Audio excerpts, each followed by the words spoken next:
যতই পাপের কালো মেঘ আকাশ ছেয়ে থাকুক না কেন, সত্যের সূর্য সেখানে উঠবেই। আমার স্বামী গোরাচাঁদ গোস্বামী সেই সত্যের প্রতীক।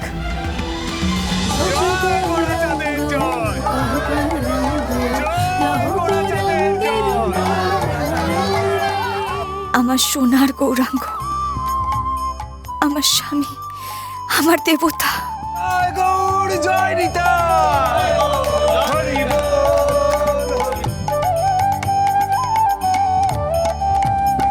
গৌরাঙ্গ ভজিলে গৌরাঙ্গ জপিলে হয় দুঃখের অবসান রে।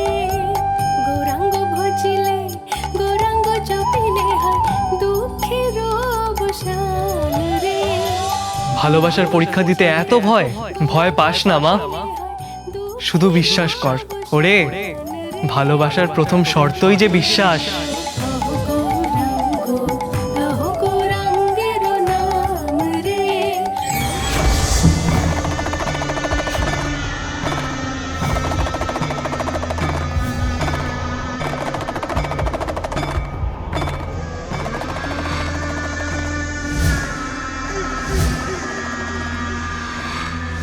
মিসেস গোস্বামী, আজ আপনি অসম্ভবকে সম্ভব করে দেখিয়েছেন। আজ কিন্তু আপনার জন্যই আপনার স্বামী সসম্মানে মুক্তি পেয়েছে। এই বিষয়ে আপনি কি বলতে চান? নতুন করে তো কিচ্ছু বলার নেই। আমি প্রথম থেকেই জানতাম, আমার বিশ্বাস ছিল যে আমার স্বামী নির্দোষ, সে কোনো অন্যায় করেনি। আর আজকে কোর্টে সেটাই প্রমাণ হয়ে গেছে। আর একজন নির্দোষ মানুষের শাস্তি মহাপ্রভু কিছুতেই হতে দিতেন না। না হলে যে অন্যায় জিতে যেত, অধর্ম জিতে যেত, এটা মহাপ্রভু হতে দিতেন না। ভক্তির ওপর থেকে মানুষের বিশ্বাস উঠে যেত। যতই পাপের কালো মেঘ আকাশ ছেয়ে থাকুক না কেন, সত্যের সূর্য সেখানে উঠবেই। আমার স্বামী গোরাচাঁদ গোস্বামী সেই সত্যের প্রতীক।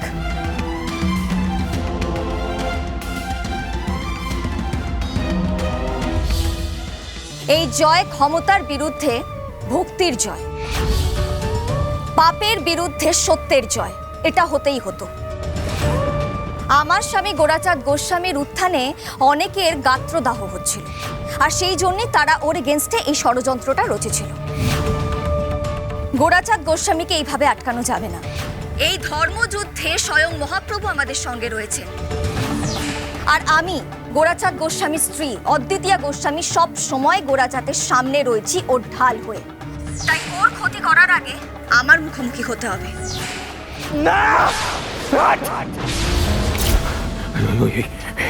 অদ্বিতীয়ার গোরাচাঁদ গোস্বামীকে আমি শেষ করে দেবো আমি।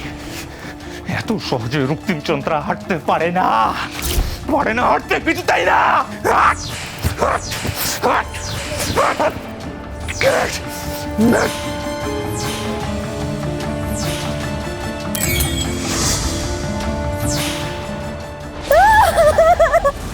আলো জোরে কাঁদো, আলো জোরে কাঁদো।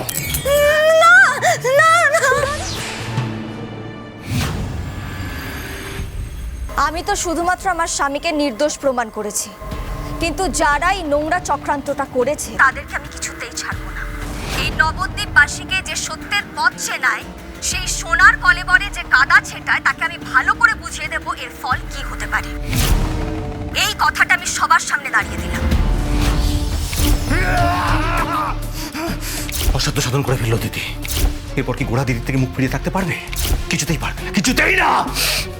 আরে কৃতজ্ঞতা বলতে জিনিস রয়েছে একটা নাকি? প্রথমে কৃতজ্ঞতা, তারপর কৃতজ্ঞতা থেকে প্রেম, প্রেম থেকে কাছাকাছি আসা।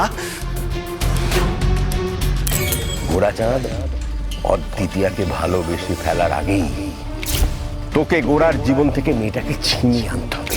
ওদের দুজনকে আলাদা করে দিতে হবে। আর সেটা যদি তুই না পারিস, আর একবার গোরাচাঁদ অদ্বিতীয়াকে ভালোবেসে ফেলে, আর সেদিন যদি তুই মেয়েটার দিকে হাত বাড়াস, তাহলে তোর মৃত্যু অনিবার্য। এরপর তো গোড়াও দিদির কাছাকাছি চলে আসবে। হ্যাঁ, গোড়াও দিদিকে কাছে টেনে নেবে। তারপর একসঙ্গে থাকতে থাকতে গোড়া দিদির মতো পূর্বজন্মের সমস্ত কথা মনে পড়ে যাবে। গোড়ার মনের মধ্যে প্রতিহিংসা তৈরি হবে। ও বুঝতে পেরে যাবে, আমাকে দেখলেই ওর মনে হবে যে গত জন্মে ফুল কেউ আমার জন্য পায়নি, ফুল মরে গেছিল শুধুমাত্র আমার জন্য, আমার জন্য, আমার জন্য। তারপর কি গোড়া আমাকে ছাড়বে? কিছুতেই ছাড়বে না, কিছুতেই না।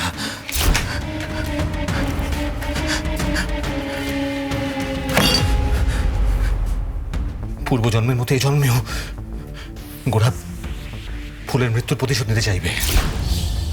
এখনই এখনই দিদির দিকে তাকালেও আমার গলা চেপে ধরে, আমি নড়তে পর্যন্ত পারি না। আর ফুলের মৃত্যুর প্রতিশোধ নিতে গেলে তো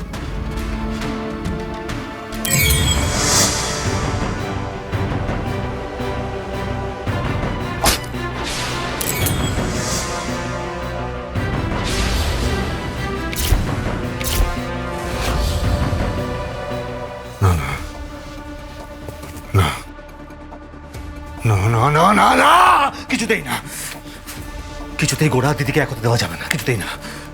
যেমন করে হোক ওদেরকে আলাদা করতেই হবে। আর তার জন্য as soon as possible আমাকে কোনো রাস্তা ভাবতেই হবে।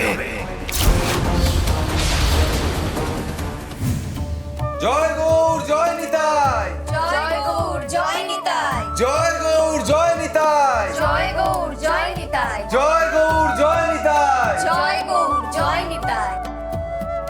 বাবা, আজ যে আমার কত আনন্দ হচ্ছে আমি বলে বোঝাতে পারবো না।